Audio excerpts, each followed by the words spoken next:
Assalamu alaikum warahmatullahi wabarakatuh. Ashama harka fuune jirtu baga naga jiraattan. Alhamdulillah anis faaruu rabbii naga jira. Namoonni chaayinaalii kanaaf haaraa taatan sheerii, subscribe, like nuuf godha. Warroonni ammoo maatii taatanii jirtan yoo barnoonni kun isinitti tole hiriyoota keessaniif sheer godhaa, itti affeeraa.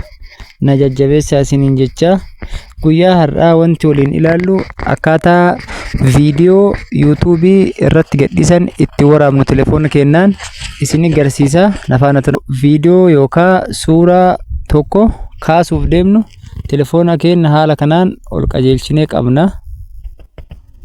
Haala kanaan qabanna.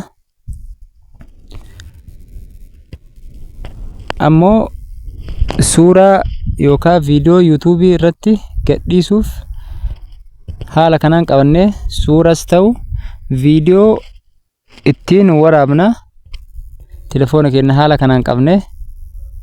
Garuu viidiyoon YouTube irratti gadhiifamuuf nu fayyadu akkanatti telefoona keenya ol dhaabnee osoo hin taane telefoona keenya dalga deebisnee ka ittiin waraabnetu irra filatamaadha. Haala kanaan telefoona keenya dalga irra deebisnee haala kanaan yoo waraabne irra baay'ee bareedaadha.